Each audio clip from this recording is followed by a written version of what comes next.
Hello everybody, welcome to my first Stampin' Up scrapbook process video. This is so exciting. I thought what better way to kick off my first process video as a Stampin' Up demonstrator than to scrapbook the photos I took at Stampin' Up.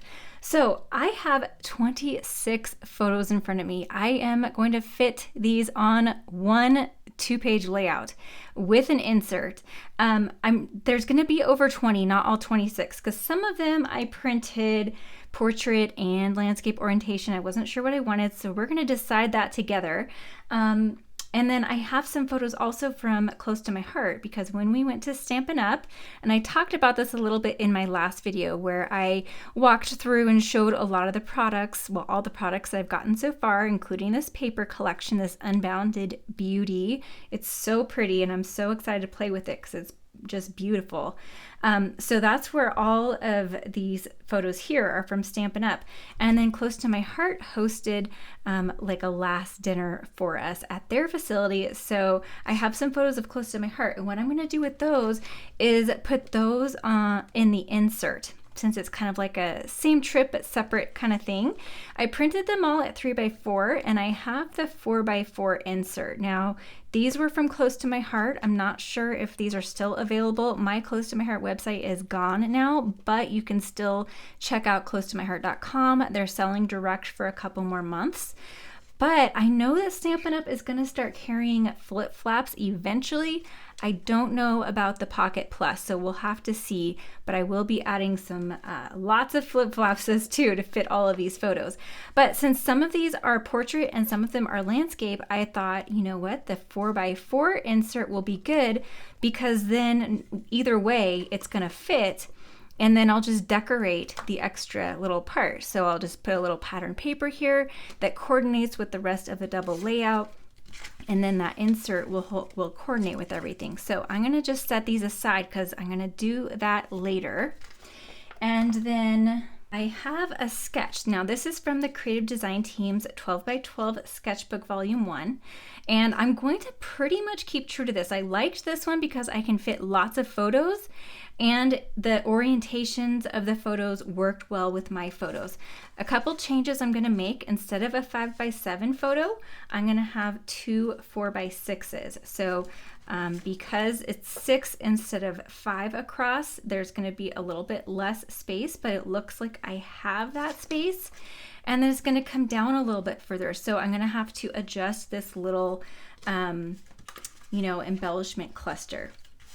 And then I had several photos that are going to work for this 3x3. So I'll have a strip going down and I have all of these 3x3. Look, I took a picture of all of this stuff that I got. And so obviously this is going to go perfectly, right? And then these pens that they gave us to take notes with, they're designed to match the end colors, which are all of these colors.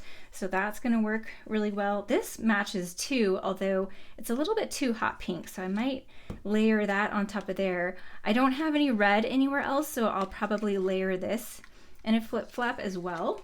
So I have some 3x4 flip flaps. These I cut down to 2.75, so I'll just add a little mat around those. And so the way the flip flaps work, if you haven't seen that before, is this one would be like glued down to the page, and then these would be in the flip flap, and this one on top will then flip up, and then this one will reveal. You can have it flip to the side, however you want, but if you have it flip up, then this one has to be upside down. So it's upside down here because when you flip it up, it will be right side up. So I might do that. And then I have this one more photo. I love this picture of Chelsea as we were coming down for lunch and seeing all the goodies that they left for us. But then I would have to do another flip flap here. Now, if I do that, that would give me a spot for journaling. I could flip this up and have some hidden journaling. So I might do that. I do want to include this because there's kind of a special story behind this little strawberry shortcake here that I want to tell. So we'll see. I might do hidden journaling. I might just add some decorative paper under there. And so we lift it up, have some decorative paper, and then that's underneath there. Now over here, we've got lots of 3x4s. And I'm gonna add probably at least three 3x4 flip flops. Now, last I checked, these were still available from Close to My Heart. Not sure if they still are. Again, it's not my website anymore. It's closetomyheart.com. But there was only the 3x4 size left. But there's some where the sticky is on the long side and some where it's on the short side. So I like to use these ones for portrait orientation and flip up like that. But you can also turn them and have them go like this. So usually I will go through all of this style first and you get half of each in the pack. I'm not sure how Stampin' Up will package them eventually, but that's how these ones come. If I didn't have these left, I would just use this and have it open up to the side instead of open up. So there's multiple ways you can do these. So over on this side, now this is where I wasn't sure what all I'm going to use. I definitely want to use this one. There's this whole room, or it's this whole area with lots of different rooms, and each room is decorated a little bit differently. And there's all these really pretty things on display. Like Stampin' Up has artists on staff, they said, who actually draw what's going to be on the paper or stamps, or they will watercolor it or gouache paint it, or and then they turn that into the artwork. So a lot of times they'll display the original artwork up here, or some cards, or just little decorative things or things they've made with their products. And so it was just this cute little vignette area, and I thought that was so cute and colorful. And then this is kind of like in the room next to it. This wall was just so cool, such a cool photo op. And so I want that there too. And I'm not sure if I'm going to include this one. We're going to have to see how everything else fits, because I do have that sign here with Chelsea and Aaron. They were in a lot of the pictures with me, but I also like having it kind of with just me in it over here, since these 3 photos that I have here are just me in different places. But then there's also this one, and I couldn't decide if I wanted it portrait or landscape. I think just looking at it now, I'm liking how it fills the space better here, so maybe I'll do that instead of that one. I'll put that to the side, so I'm down to 25 photos. And if that's the case, I may leave this and have that in a flip flap and have this on top. That way I can still include it, but it's not right on top since we have that over there. And then we have, this was my group. They put us in groups to go around and tour their facilities. So this was my group in the warehouse. A lot of the same people here. Doreen was so funny. So we all took a shuttle. There were a group of probably 15 of us who were still staying at the hotel near Close to My Heart's office that we originally booked before any of this news happened, when we were just going to go to the founders event at Close to My Heart's office. And then they changed that and moved it to Stampin' Up's office, which was about 30 minutes away. So they provided a shuttle for us. And so this was all of us going up to Stampin' Up in the morning on the shuttle. And then this was my same group, but instead of in the warehouse, we're in the main big area where we had all of our meeting. And this was our tour guide. I forget her name, I'm so sorry, but she was amazing. She was so funny, so amazing. Everybody that we met there that worked there was just amazing. So this is another one of those, it's all the same people, but I do want to show the warehouse. So that could layer under here and be in that flip flap. Actually, I might put those together. And then I definitely want this. This is my good friend Cindy. That's the only picture I have with her. And then this is Aaron and Chelsea. I have a lot with them already, but I definitely want Cindy in there. And so I want that to be this photo up here. And then I might even add another photo, because this was all of us. Aaron, Chelsea, and I, we roomed together, and we went to this really wonderful place for dinner the night before. So instead of having just the one photo here, I might actually make this 2. I'm not going to need a subtitle, so I can bump these over a little bit. And then I'll just move my embellishment cluster over here. So then that gives me extra room to possibly put these. Now this is all the same people again, Too many photos, I'm dropping them all. This is all the same people in my group again, but this was a picture with the Demonstrator Services crew. We went and they chatted with us. We got to meet everybody in the Demonstrator Services. They are delightful, and I love that if I ever have to call, which actually I've had to call a couple times, if I ever have to call them, I can picture where they are, and it's just so cool. So now you can picture, this is their office. There's, I don't know, there was like 20 of them, 15, 20 of them, a whole bunch of them. So I could layer that there. I just love this picture too, everybody being all goofy. So maybe these ones I will include. And then I have another warehouse picture. So that one, where's the one that I was, this one. Okay, so I've got these two warehouse pictures, flip flap here. So maybe I'll include, I think actually I might include this one. And then I still have space. So this is a picture with the same area as here, but we were kind of off to the side, so I cropped it a bunch just to get us, because I don't have very many pictures with Lisa. Lisa was in this group here, but she's another good friend of ours. She was on our original creative design team, and then she had to step back, but she makes guest appearances every now and then. So this is the only picture of the 4 of us original creative design team people. So I wanted to include that, but I could cut this one down to this size also. So let's see, I've got 2 photos here. I've got 3 photos here, so that fills that flip flap. 1 photo, I'm gonna leave that without a flip flap. So I could even include this in that flip flap and this over here, but then I don't have journaling space. So I think what I'll do is, I'm gonna leave out this, warehouse picture and include this one, which is the 3 of us, because you can see a little bit more in the background. We don't have this in the way, and I already have a bunch of pictures with them too. So this is what I'm gonna do. My journaling will be under one of these 3x3 flip flaps.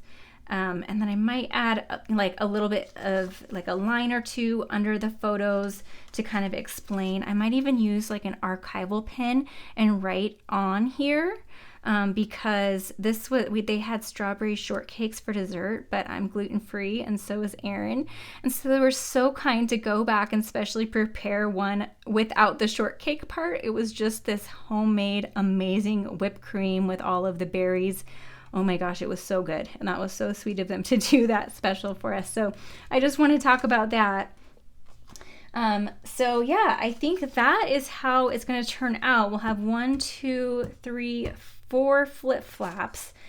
5. We'll have another one up here. We're going to be on flip flap overload. I might actually move this flip flap over here, because the embellishment cluster is going to be here. This is something you kind of have to think about ahead of time with flip flaps, because they flip up, so you can't have an embellishment cluster overlapping the photo, because then it won't be able to flip.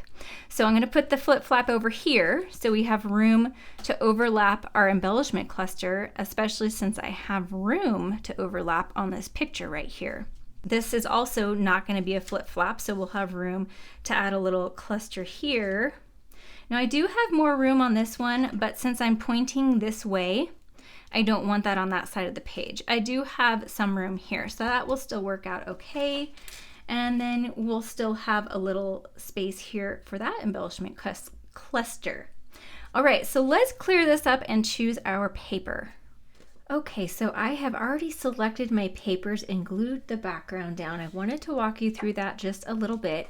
So I was especially drawn to these 2 patterns from the very beginning. So I knew I was going to work with those 2, and they are front to back to each other. So when I cut these 2 pieces, this is what I had left. I could have gotten 3 4-inch strips from this one 12x12 paper, but that left me with 1 more sheet to get this 7.5-inch square from. So this one is the full 7.5 inches. And over here, luckily the sketch called for these to all be on one big mat, but I would have done that anyways because I had to cover this. So I strategically used, so this is where that 7.5 was from, And then I strategically use the other corner of that, and I will just place this here. In a perfect world, I probably would have wanted to bump this down a little bit, but that's okay because I have another idea to fill this space now. And so I will arrange my photos like this. When I was going to find which pattern I wanted down here, I knew I wanted it to be something very subtle because this one is busy. This one is kind of tone on tone, but it's still busy. It still has a bit of contrast with that white and the aqua color. And so I knew down here I had to do something that was not as busy. I kind of liked the idea of pink, but it did blend in with this too much. And this is the same pattern as this, and it brings in too much pattern. I could have done something like this, but I already had that color here. I could have done this orange, but I don't have much orange in my photos, and I didn't like the look of the orange. And then there are these two, which I thought had just a little bit too much color. I wasn't liking those, but this one that's kind of a tone on tone stripe, I really like that. And I was also toying with using some cardstock. And I want to show you the cardstock I brought in because this is all close to my heart cardstock. I don't have very much of the Stampin' Up cardstock yet. In fact, none of these colors. I do have some glitter paper, and so I cut some die cuts out of those to show you, but I wanted to show you the colors I found to match. Now, this is a retired color. This is Sangria, and if you turn it to the light side, Olive Close to My Heart's cardstock is two-toned. Stampin' Up said that they are going to bring the two-toned cardstock in to their line in the Stampin' Up colors, but that will be later on. But if you turn it to the light side, the Sangria is a pretty good match to this color. Now this is Flamingo. It's the light side of Flamingo. This is a pretty good match to the pink. This is the light side of Lagoon. I cut some little tiny flowers out of those. I used these already on the insert, which I'll show you in a little bit. And I cut these to use in my little embellishment clusters as well. It's not perfect, but it is really, really close and it blends just fine. Now, if you don't have Lagoon, this is Mint. And it's a bit lighter, but it does blend with these lighter tones of that color. This is Wild Berry, which was the color of the year a couple years ago, and I've also turned it to the light side. It's a bit bright, but if you didn't have this, it could work. It matches Monica's pants really nicely. And this is a long retired color, Thistle, and this is a pretty good match here to this purple color, which is Petunia Pop. So those are the colors that I found from Close to My Heart to work, and I decided to go with the dark. And this is all so much bright color, so I wanted to bring in another color to ground all these photos. So I thought, what if I do that with a matte? Because you can see, even though I've added a white matte to all my photos like I typically do, they get a little bit lost on the backgrounds. And so I thought, well, there's a lot of black in the photos in all of the logos, in what I'm wearing, in backgrounds. There's just a lot of small pops of black. And so I think that this black does double duty. It brings in all that black and it helps to ground all the photos. So I cut a matte for all of these photos, and I think that that looks really nice. So I'm just going to go ahead and put that on each photo. All right, before we get to the embellishing, I did create a title with my Cricut. So it says Adventure Begins, but remember I said I had an idea to fill this extra gap down here. So I have a little subtitle, At the End of Your Comfort Zone. And I just really, really love this quote. You know, the whole thing with Close to My Heart closing and having to start something new, it's really, really scary when I've been doing this for so long. But I am so, so excited, and I know that the adventure begins at the end of your comfort zone, and everything is going to be okay. It's going to be more than okay. So this is going to be my title and subtitle, or title kind of carrying over here. And then I already cut a bunch of die cuts and did some stamping. So there's this stamp and die set here called Flowers of Beauty. And I showed you in this last video that I did the way I'm storing them. So I put a magnet sheet on this side here to store the dies, and then here are the stamps.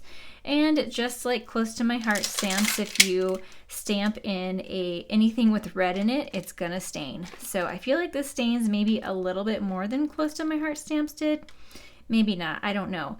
I wasn't sure what I was gonna think of Stampin' Up stamp pads. I've never used them before. This was my very first time.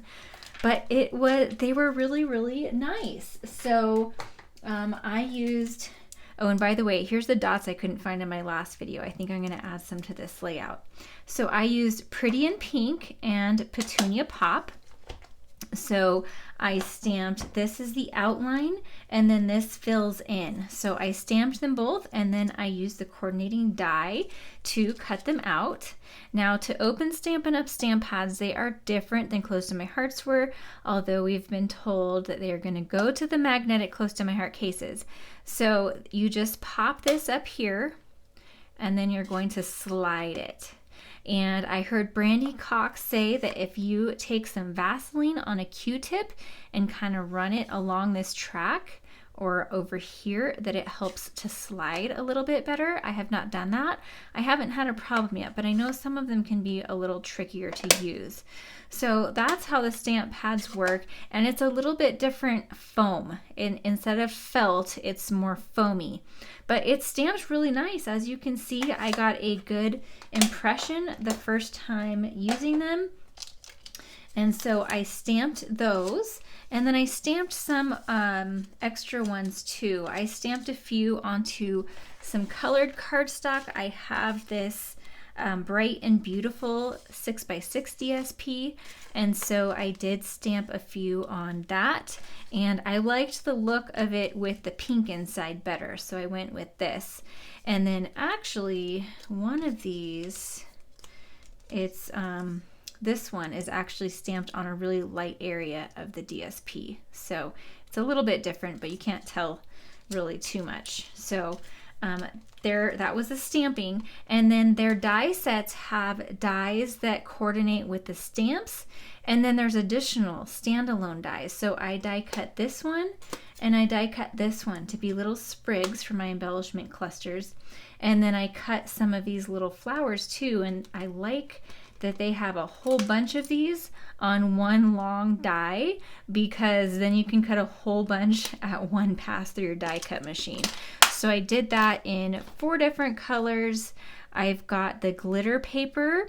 So I do have the glitter paper in the in colors. So here are 3 of the in colors that I cut with the glitter paper. So this is one of those standalone dies. I cut one of each of these colors of those. And then this is the other. And I just wanted to tell you a little tip. I cut a 2-inch strip of glitter paper, and I was able to get 3 of these by kind of angling it a little bit. So I had it kind of at a diagonal. And this first one I cut hanging off the edge, because really we're not going to need this bottom portion.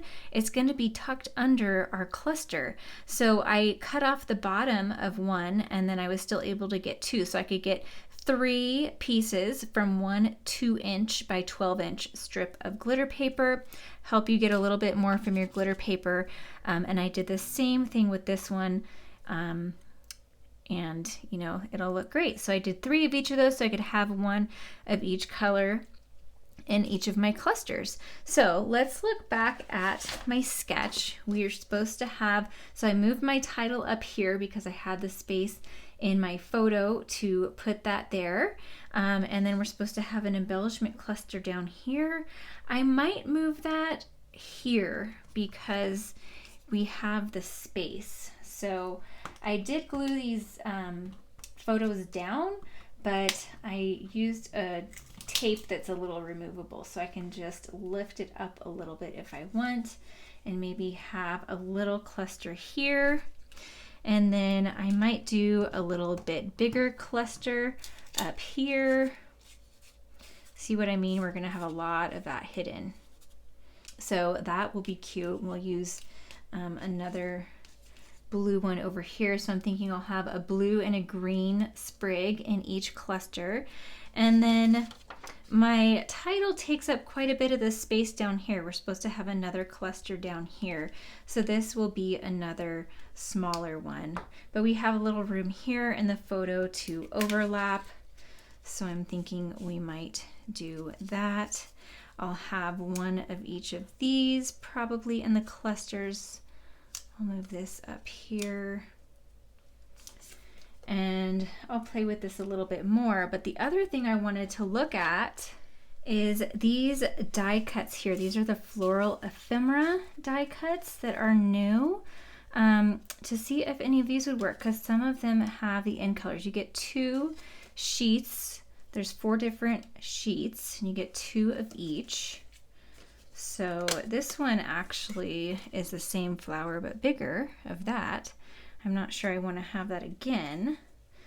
I'm going to speed this up because now I'm going to get into the embellishing, which always takes me a long time. But I'm pulling out some of the black and white because I thought that that might look nice with the black pops that I have in this layout. And then I also have some of these little leaves. And even though I already have leaves, these are a different look, and it's really fun to mix the looks because the other ones are more wispy and open. And these ones, you know, the die cuts, it's just got a different look, and it's nice to mix the different styles in each cluster. I'm going to get my glimmer paper pieces in place where I like them.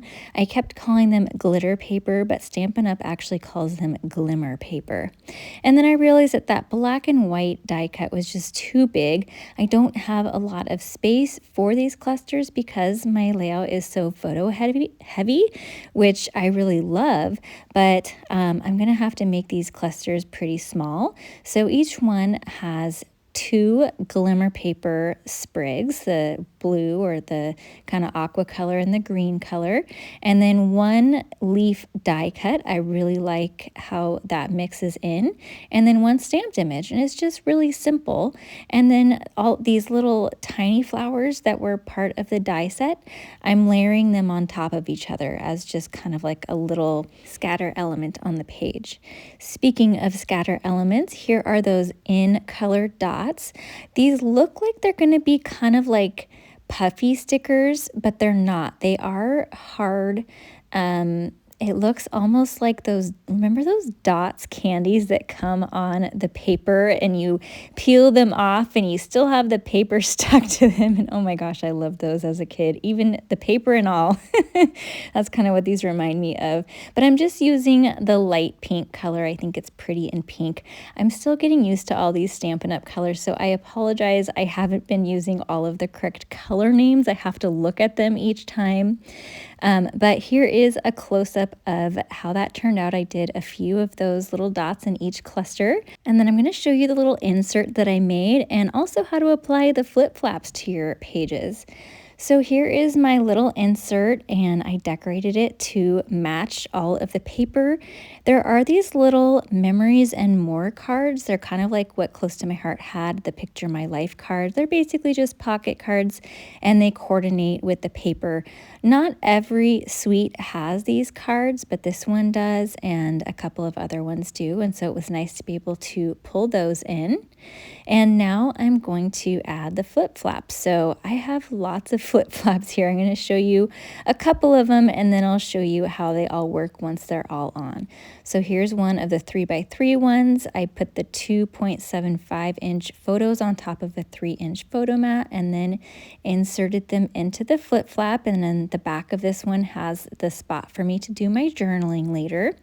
So I folded back that adhesive strip, stuck it down, and then I'm going to burnish it on. So let me show you that one more time. Fold it back, peel it off and then put it down right over the photo. I cannot wait until Stampin' Up! Carries these. These are just the best way to add extra photos to your layouts. I absolutely love the flip flaps. So I did the rest of those off camera, and now you can see all of them, how they flip up.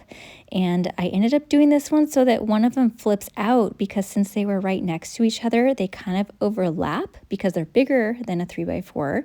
Obviously, there's little seams on the side. So I just put one of them to fold out. If you missed my last video showing my haul from Stampin' Up, I've got that linked right here. Be sure to watch that. Subscribe if you haven't already. I'm going to post lots of scrapbooking videos coming up. Thanks for watching.